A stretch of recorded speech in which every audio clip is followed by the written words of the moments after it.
What do you think about the Birds? Camp repeat. I like can't repeat. I don't like what I'm hearing from Franny and Zach and everybody about they're gonna come out passing. I don't want to hear that. I want camp rerun, as someone had mentioned in our chat. Yeah, I like stuff. camp rerun. Yeah, run it back the exact same way. I'm good.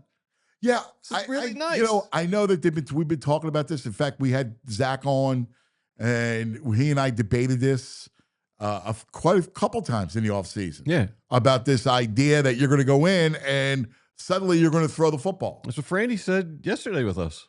That's what he expects. They're going to come out throwing. I don't understand why. To protect Saquon, we know there's going to be a drop off in production. He's not going to have a 2,000 yard year again, but I don't know. If A.J. Dillon's healthy, he's a big back, and there's not a lot of contact going on. It just works. I feel like if they come on passing, week 4, we're going to be right back to where we were running the ball. Well, the good thing is, here's the thing.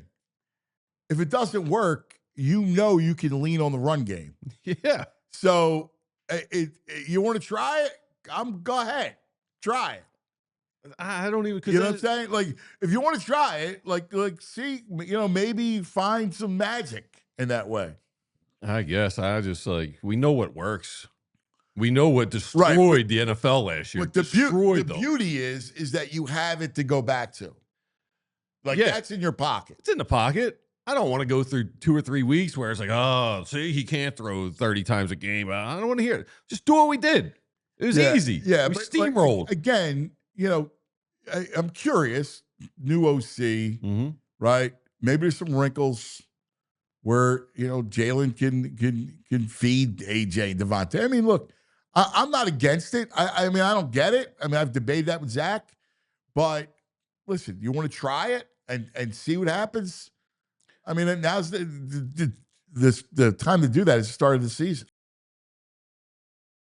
It could add, I don't know, 10% more throwing, and I think you become even more balanced and more dangerous.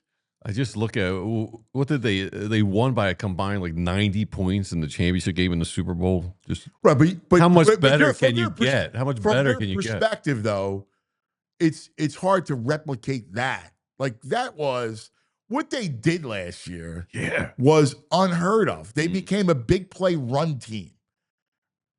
Big play run team. We've never seen that really in the history of football. We've seen ground and pound, big plays off the ground and pound, but never a true big play run team. Never. And that's what they were. I didn't even know it was possible. So we didn't. And so defenses will adjust. It happens every year, right? Tape, coordinators adjust. And the adjustment's going to be, hey, we're going to load up the box and let's see you beat us. And they're going to say, all right, well, we're going to throw the ball. I don't know. Maybe we will. Stoutland's here. Becton never played guard before, and suddenly he was a beast. But he was a body type. He was a road grader. Yeah.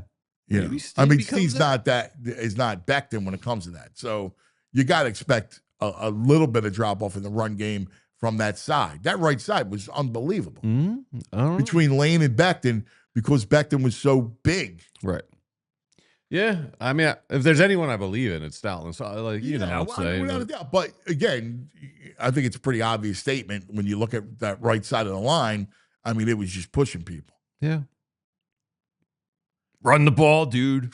Run the ball. I can't believe I'm the one. It's yet to begin, and we've already begun. Camp's begun, right? Run the ball. Yes. Run the ball. Run the ball. I'm a simple man. If it works, you keep doing it until it doesn't work. Well, again, but it's okay to be ahead of the curve. One of the things that we saw is that, and this has been true for the last 10 years, ever since Chip Kelly, you just can't come in with the same plan to start a season. We saw Chip Kelly's production go from here on an incremental slide downward. Yeah, but he was like a gimmick. This is just old school football. We beat you up.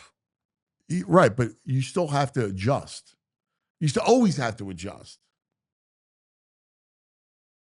Anybody else dinged up that you have to worry about? Cam Jurgens, we'll see how he is coming back from the injury. He was progressing, and so that's a player that we'll be watching closely. And then Nolan Smith. Nolan Smith by the mandatory minicamp in June, he was striking. He was ready to go. I think Nolan Smith's gonna be back, but Cam Jurgens and Nolan Smith are two guys who had surgery post Super Bowl. Yep. So you're looking, mid-February, and that's a more truncated period than a typical end of season surgery. But I know Nolan was progressing well. Cam Jurgens, I will see. He did not participate during the summer, but this was the type of thing I think training camp was always kind of the target. What do you hear about Campbell? Yeah, the expectation is he's not going to be on the field practicing until sometime in August. I would, if I'm just pure speculation, feels like the kind of thing where like after the first preseason game, the first practice after that, okay, now you've got Jahad Campbell working in, individual drills for the first time, kind of soft playing it like that. But I think it's hard when the guy hasn't been on the field. He had those sort of individual sessions with Vic Fangio in the spring. I think there are some people who would caution in expecting that Jahad Campbell can be, Zach Bond 2.0 right from the jump. That it might take a little bit of time. Well, I mean, come on, he's a rookie, so obviously, I love the kid. I think the kid's a baller. I think the kid's tough, and once he gets his feel for the NFL, I think he's going to be really good. So I'm looking at Coop. Yes, I'm talking to Coop, and I'm thinking, oh my God, look at this kid, 22 years old. This is a kid that returns an interception for a touchdown in the Super Bowl. A kid who flattened Derrick Henry, right? King Henry flattened him. I mean, you think about what he accomplished his rookie year. The defense had a whole different feel to it once he got into the lineup, right? And my man, there's a lot that he accomplished his first year, and he's living life, man. He's loving it. Down the shore at the new memories, right? Yeah, I don't know who's having a better summer than Cooper DeJean. Nobody. He's of all that of everybody in the Delaware Valley, that crowd, that young crowd. He's like the king.